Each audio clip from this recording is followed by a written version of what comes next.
Karen Cox, in your book Dreaming of Dixie, how do you say the South is portrayed in pop culture? Well, my book kind of looks at that period in the late 19th century through World War II, and it's sort of the representations of the South in popular culture are pretty much a kind of a moonlight and magnolia South, a real emphasis on the old South with Southern belles and mammies and a plantation. Even cotton is sort of an icon of the South. So those sorts of things. Do you think that that portrayal is accurate?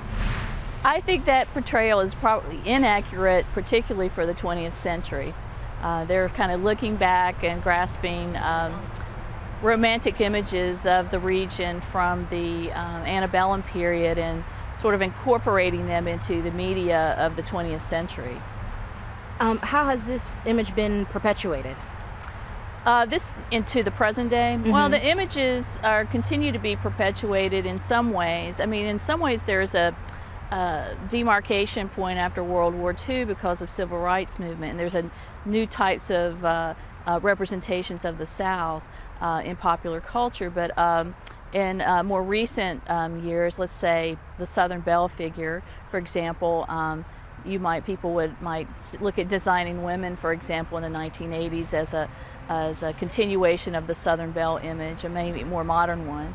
And even more recently, there was a commercial for Butterfinger Snackers with two Southern belles arguing over, who's going to, don't touch my Butterfinger, kind of that thing. So there are representations of that in the popular culture. Probably the more common image is not one of the Old South, but one of more like the redneck hillbilly type that is actually quite prevalent right now, I think, in reality television.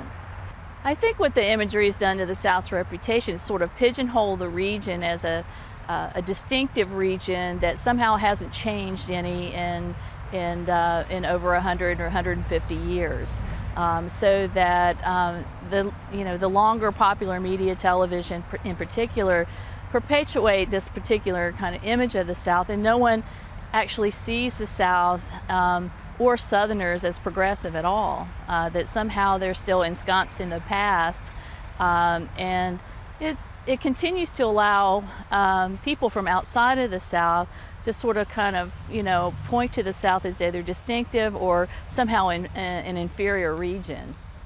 Gone with the Wind probably had the largest impact on people's perceptions of the American South. The film came out in 1939, but it had a long impact on American popular culture. And so the images of the Southern belle or the mammy or that sort of thing are things that people kind of expected to see of the South. In some ways, I think Gone with the Wind was a great piece of travel literature, because when it came out, Margaret Mitchell, for example, just inundated with tourists who came to Atlanta looking for her, but also looking for Tara and looking for to see the sorts of images that were portrayed in the book. And so one of the ways it impacted the South most directly was that Southern states, Southern locales try to develop a tourist trade that capitalized on these images.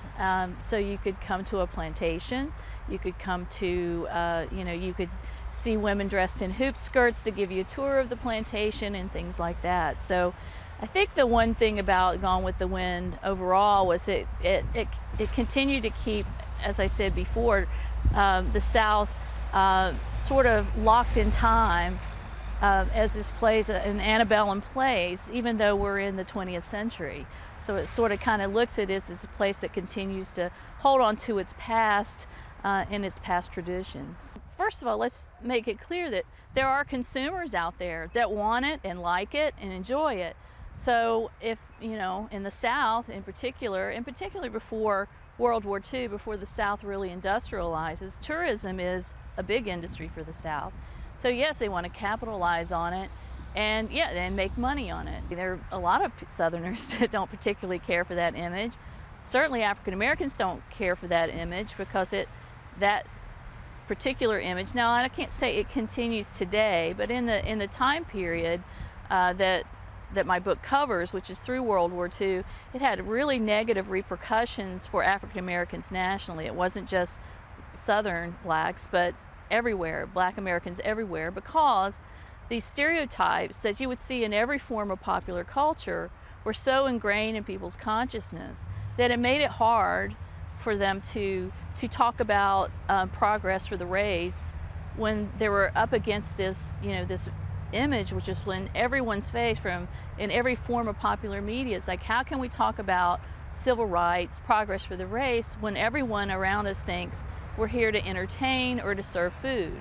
So definitely that was a negative repercussion of it. I think the negative repercussions for today are that we're, again, as I said earlier, that the South is sort of pigeonholed, and so it denies sort of the existence of a progressive South or even progressive Southerners. If you take Gone with the Wind as sort of the most enduring representation of the South, and it's basically denies this existence that the South has, first of all, has evolved since the antebellum period in the Civil War. It denies the existence of the ethnic diversity, racial diversity of this region. It denies things about the fact that this region has become more economically powerful. It's more cosmopolitan than people are likely to think of the South as being. And so those are the sorts of things that I think, I imagine particularly Charlotte will combat against. Whenever it was announced that Charlotte was going to be this host of the DNC, some of these stereotypes came out, one of which was a reporter for Reuters who wrote that that people who live in Charlotte flock to NASCAR on the weekends, and they drive down roads named after Billy Graham, an evangelical Billy Graham. Well, guess what? We also have banks in this city, and we have fine museums in this city, and not all of us like NASCAR. Karen Cox, thank you very much. Thank you.